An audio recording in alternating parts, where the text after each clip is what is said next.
It's Mark and Pete.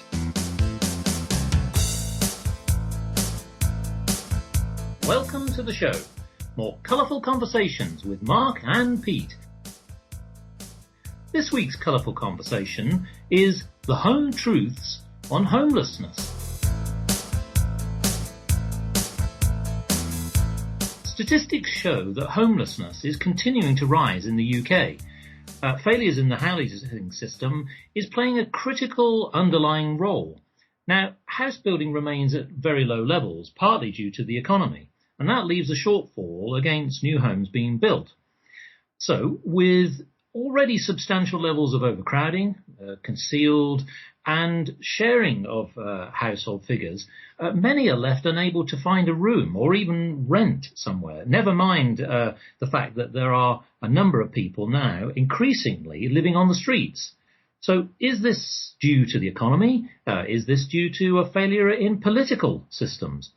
So with me today is Pete. Pete, what do you see as being the root cause of issues to do with homelessness?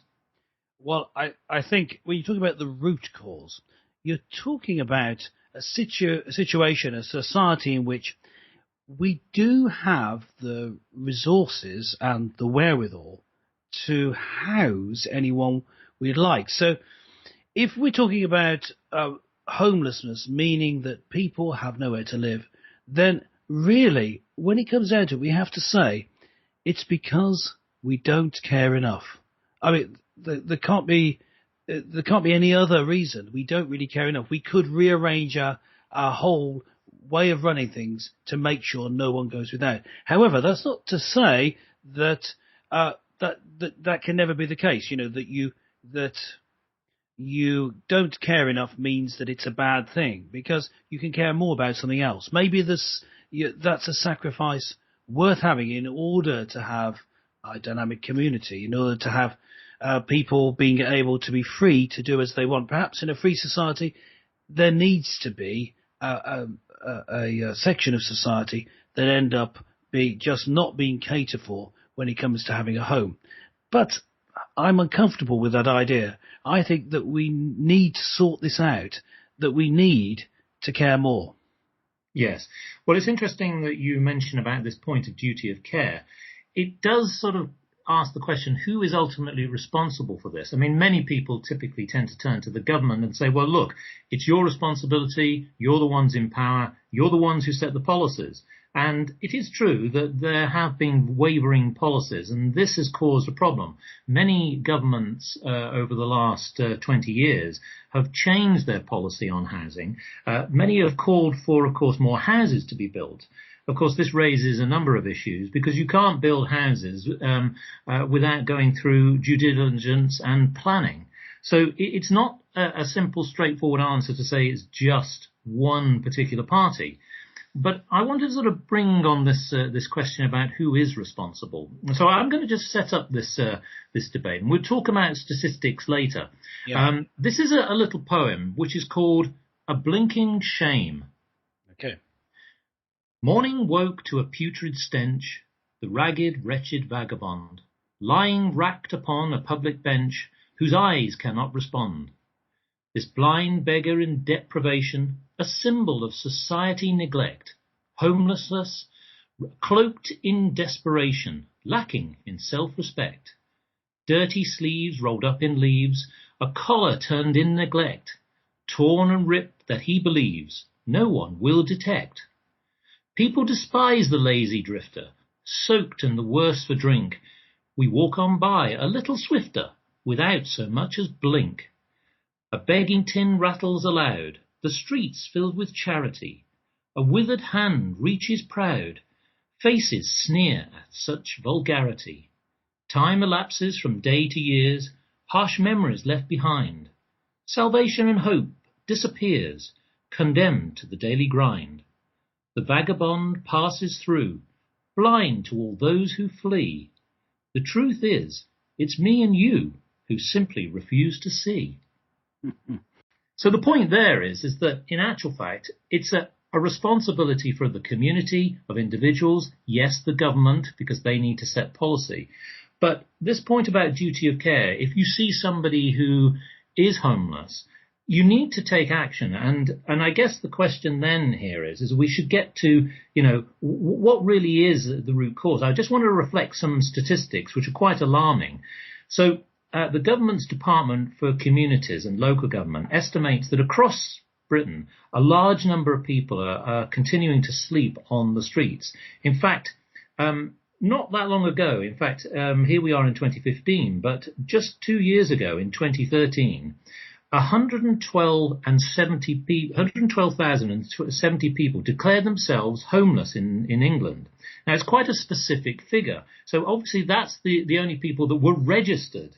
And interestingly, that was 26% increase on the 4-year period from the previous years, which is actually an alarming statistic in itself.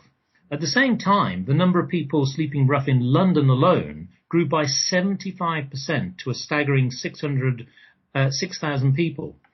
So why is it? Is it because the government is cutting its housing benefit, or is it that just simply welfare reforms are having a huge effect on social housing? Yes, well, it's interesting, the idea of asking the government to supply housing. Now, that seems reasonable in that we pay our taxes. We want the government to supply needs where there are some where people aren't able to pay for things for themselves. So it does seem reasonable. However, I think I'm right in saying that the main cause that's recorded for becoming homeless is a breakdown in relationship. So in saying that the government has a duty of care, do we not also have a duty to maintain our relationships? Who is at fault? Who is causing this homelessness? There are various different causes of it. And so to say that it's the government's fault is really a cop-out. I mean, I do believe that we need better policies in place. And I was saying right at the start of the programme, there must be something about us not caring enough. But the governments are simply people we've voted into office. They're part of our society, but they're not the whole story. And asking the government to provide and then blaming them when there's too much of a problem that the systems they put in place can't cope. Well, there's two sides to that, isn't there? One is the system. The other is the increase in need. And if the major cause of homelessness is breakdown in relationships, one way to prevent that is to work at relationships not breaking down. Now, of course, that isn't an individual thing. I'm in no way saying to an individual person, you should have worked, it's your relationship breakdown, it's all your fault. Although, there is, of course, fault usually on both sides in the breakdown of, say, for a married couple's relationship.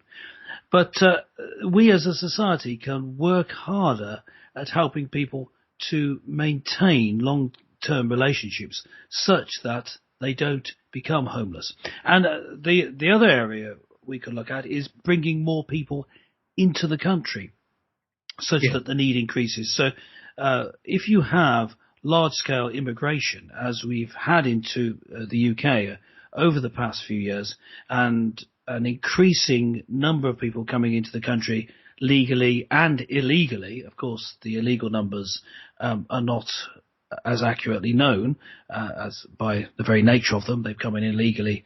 Therefore, often you don't know who they are, where they are, or how many they are. But this is putting extra pressure on the supply of housing, and so the opportunity to get a permanent home where you can stay, becomes reduced. So we need to work at this, at solving this problem from all different angles, I believe. It's not simply saying, right, the government needs to provide more. It's also, we need to have a real look at attempting to have the need be less by working at keeping families stable and having a control, not an absence, but a control on immigration. Yes. Well, interestingly, this subject, which is very prevalent today, and it seems that wherever you go, and it's not just London, of course, it's throughout the whole of the United Kingdom, it seems to be a growing problem. But I want to go back to the fact that it's remarkable that going back 50 years, this issue really rocked Britain. Partly due, ironically, to a simple program that was actually aired during the mid-1960s. Ken Loach, the famous director, produced a rather gritty BBC television drama called Cathy Come Home. Now, it may not resonate with people who, have been watching television today, but at the time it was groundbreaking because what the program did is it actually focused on a family that were actually being removed from their homes, about the issue of a particular family who really it had to be sort of forced out of home, going effectively to become homeless. And it got to the core of the problem. It talked about society's neglect, etc. Now, ironically, within 1 year of that program being aired, campaign groups such as Crisis, Shelter, and Centrepoint were formed. And what that did is that it also helped to continue to effectively create new housing policies, i.e. there was a Housing Homeless Persons Act, which was brought into the effect a decade later in 1977. But the point here is, of course, we're still talking about it 50 years on, and yet still the problem hasn't gone away. And it's quite remarkable that it seems that through successive governments, through successive generations, we're failing to address it. Interestingly, Shelter themselves actually try and define this point about homelessness. And they classify it in different ways. So if you look at it from the point of view of, it's somebody who is homeless, it's somebody who primarily is either staying with friends or family. They could be living in a hostel, or it could be a night shelter. They also say that people who are living in very overcrowded conditions.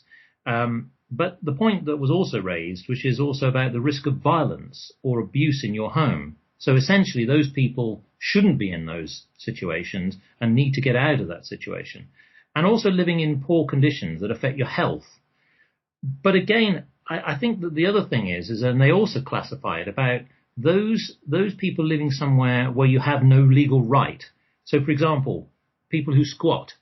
So effectively, they don't own the property. They've taken the decision to either break into the property or go into a property that is not being actually lived in. So there's a number of criteria in terms of those people who are not living in a home, and they're just transitory. But again, why is it that governments, successive governments, are failing to address this problem? It does seem strange that yes, as you say, governments are failing to address it. I come back to the point that if governments are failing to address it, it can only because we, the public, the demos in democracy who have put them in power, don't care enough. Otherwise, it'd be higher up on their agenda. From the definition that you've just given, there seem to be two types. You've got a homeless person who has a house, but the house is inadequate in some way. There's something wrong with it. They're possibly going to suffer from violence, or it's a publicly owned shelter or something like that. Or they actually don't have a house. So you've got the housed homeless and the unhoused homeless. You've got two different things. So it's interesting that I would say that having a home, I suppose you call that someone who's homed. I'm not sure what the word would be there, but someone who has a home is someone who has a place that they're safe in, that they can build relationships in, that is permanent in the sense that they don't have to leave any moment, and that they're safe in it. And so that's a home. Now, you can then be housed, but I guess if you're a Roma gypsy, actually you haven't got a house, but you have accommodation that fulfills those requirements for you. But there are people who are unhoused, who are sleeping rough, and to me that's a really serious situation, and that could be dealt with by the action of government. That's what I was going to. I think if you had systems in place that were adequate to provide just cover for the night, a warm place to live for enough people, doing a survey, seeing how many people are actually sleeping rough, not allowing them to sleep rough, so taking away, I guess, some of their freedom of action, and insisting that they sleep in a warm bed, having it provided. Now that would cost money, and so if you're in a government and spending lots of money on this, you can't spend it on other areas, and so maybe that's the reason that we're seeing people not addressing it. But that's the area that I would like to see addressed by government, and I think that I suppose it's sort of usually government run, but people like social workers and psychiatrists, as well as religious leaders, the church counselling and prayer and support groups can help people to keep their relationships from descending into violence or being unhealthy such that people have to leave. And so, then obviously the police can become involved when there is actual violence and remove people from dangerous situations. If we have this multi-layered approach, we can see the problem being solved. But there are two possible there are two problems that I see from the way you put it there, Mark, and I know you put it deliberately. Why has the government not solved this? Well, one is, as I was the start of what I just said, that it's difficult, it costs money, but it could be done. Therefore, that is stopping people from being actually unhoused. We should be able to do that. People's relationships breaking down. Well, we can work at that at a much greater level. We need a spiritual and religious revival in this country, such that people are more neighbourly and looking after each other, as well as so that keeps an eye on relationships. And also the emphasis on the importance of married couples staying together, the importance of having a stable family, and that hitting home to people, being part of the way they live, which is just eaten away at by our current culture. You know that it's okay to have a relationship breakdown because you don't feel like it, or you've fallen out of love. I did sort of inverted commas fingers there, as I said, fallen out of love, but our listeners couldn't hear it. This is great radio, isn't it? Anyway, so they people have fallen out of love for whatever reason. No, the relationship is more important than that. It's a decision to stay together. Now, these two sides of addressing the problem, reducing the numbers of people who are out on the streets for whatever reason, because of keeping together homes, loving families, and also people who do end up being homeless and unhoused, being housed, then that addresses that side of the problem. But it still doesn't address the problem of people having a home, in that simply being housed, as we've just said, doesn't give you a home. Now, what gives you a home? Well, all that stability, safety, etc. So once again, that requires good relationships. It requires a stable family or a stable relationship. And it requires if you may live in your house alone, and it is your home, but the community in which you live needs to be stable and safe. So again, it really does fall down to this change of heart and spiritual renewal being needed in our communities in order to provide the stability to provide homes. But I really, really do, I'm going to say this again, I really do think stopping people being unhoused is within reach of government. Systems can be put in place reasonably quickly, but it does require money. It requires resources being put into it. And if the government is coming up to re-election, is that going to be, I'll say re-election, or possibly deselection and someone else is elected, then are they going to actually be putting in the resources into this particular area? Well, I think they should do. Yes. Well, it's interesting because, I mean, again, one of the points that I made earlier on in this program was the fact that, strangely enough, that although I use the concept of the blind beggar, the whole point there was to really, as a as a real challenge to society that a lot of people just simply walk on by. They do simply refuse to see. They step over the problem. And interestingly that, I do agree that I think it should be the government taking the initiative, but also at the same time, I wanted to come back to the point that you were alluding to, that whether that's your involvement with community, whether that's your involvement with church, we as individuals, as basically citizens of a country, have to take responsibility as well. Now, I do appreciate that the charities do a fantastic job in helping this. There's no question. I mentioned about Crisis and Shelter and Centrepoint. They all do a magnificent job of helping. They can only do so much. So it is about contribution. It's about planning. It's also about communities, and particularly we talk about on this program localism. It's all very well expecting the government to sort of mop up the problem. But the fact is that, whether you look outside of your window, for those listeners who have their own home, they'll see that there are problems on the streets. Notoriously, London's cardboard cities, as is often described, seems to be ever increasing for those people who do have the opportunity to go to London.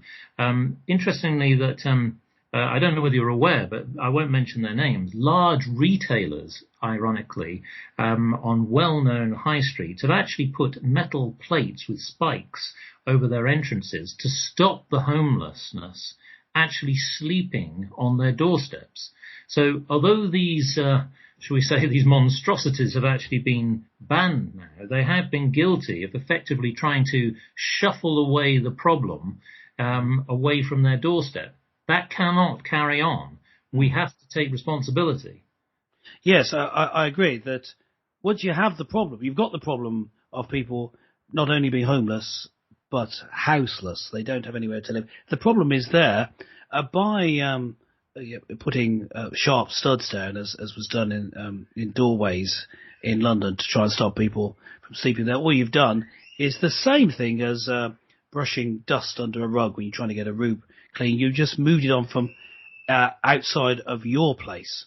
So you haven't done anything to solve the problem. If anything, you made it worse because the homeless person wasn't able to find any shelter from the rain, which was presumably why they wanted to be in the doorway. Now, there are various ways of treating this, and I believe, long term, a way of giving people places to live and to sleep, and a proper system that everyone knows where you can feed people into the system would work. Now, the reason I say a proper system is I have worked in areas as a church pastor in areas where people come and ask me where is the nearest shelter, and the answer is quite a distance away. So it's by a lot of work, actually, I could find out the number of various shelters, but it was difficult to find out. And even then, it was difficult to get the people there. And so as churches together, in the area I was working, we set up a shelter in our own area where people could sleep for 6 months of the year. That is to say, the place was available for 6 months during the colder time of the year. And so, as individuals, it's difficult to solve this problem. You see someone on the street, I wouldn't advise inviting them back to your home because you have a duty of care to the people in your home and to yourself to keep yourself safe. That is not what I suggest you should do. But working with other people, you can together provide a place. That's what we do. That's what charities do. But the problem is then people knowing. People need to know where they can be sent to sleep for the night. But then, if people are on the street, what do you do with them then? The problem is there. They're on the street. They're in front of you. What can you do to keep them safe? Well, you have these groups of vigilantes sometimes going around, and I believe there's a sort of trend that people dress up as superheroes and wander around the streets, to stop street crime. Well, wandering around the streets, yes, to keep an eye on crime, but to keep an eye on people who are sleeping rough so that they are safe is something else that we can do. If they are going to be out there, keep them safe. There are various organisations that do it. There's the street pastors, and we can give a link to the street pastors website in the show notes. They do excellent work. I have never been part of their actual work, but have worked alongside people quite closely who were doing that work, and very useful. They make relationships with people who are doing things on the street, including sleeping there, and it just helps them to know that people are caring about them, and also because they're there. It's just they can't just simply disappear, Yes. and also it gives you opportunity to pray for them and to talk to them about faith, which I guess is the subject for a different episode on Mark and Pete. Other organisations that do it. There's London City Mission. We were talking about London. They have a long-standing similar organisation that get out on the streets to care for people. So just because people are unhoused doesn't mean that we can't see them as part of our duty of care. You could say we can, as far as possible, make wherever they are be a home. We try and make it safer. We try and make people more cared for. The long-term aim, get them actually in a home, in a house and a home. But the short-term that you can do is make sure that they're safe, make sure that they're cared for. The Bible, just to refer quickly to what does the Bible say on this? Well, it says a lot about the poor. In a previous episode of Mark and Pete, I was quoting several of my lecturers at a theological college. Now, I don't know who first said it, but they said the Bible shows God having a bias to the poor. If he has a bias to anyone, well, God is not biased, but if he has a bias to anyone, it's to the poor. He's always concerned with the poor. And through the prophet Isaiah, he spoke about fasting. Fasting is going without food as a religious devotion. And this is God speaking through Isaiah, saying, well, it's pointless doing that if you're not caring for the poor. And in Isaiah 58, verse 7, he says this real fasting, is it not to share your bread with the hungry and bring the homeless poor into your house when you see the naked to cover him and not to hide yourself from your own flesh? The naked person being referred to as your own flesh. He's just reminding us that we're all humans, that, that could be you out on the street in another life, or maybe at another time. That could be you in that difficulty. Have compassion on these people. But this is writing to a community of people. So when it says bring the homeless poor into your house, well, it could be into your actual house, but it means into your house corporately. So within your local community, there should be a place where the homeless can go and be housed. Note, not be homed. What it says is into your house, to be housed. And so the Bible supports this view of caring for those and putting that first. This is your religious duty. Forget about worshipping me through this fast if you're not going to care for the poor, God says through Isaiah. Well, again, to ask you a question, the members of the public will often turn to the church as a point of salvation. Are you seeing yourself an increasing number of inquiries on this level? Are you seeing more people on the streets where you live? How does the church see this? Are there any statistics which sort of show any uplift?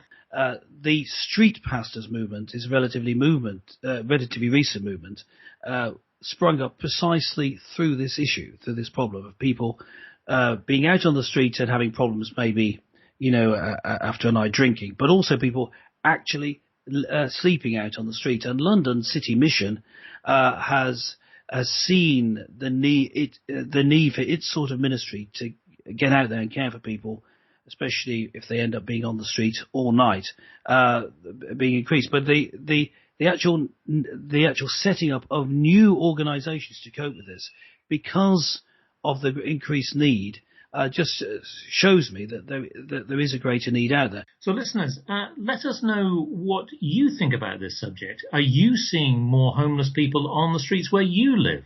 Please drop us a line. Go onto our website, markandpete.com. Join us again for more colourful conversations with Mark and Pete.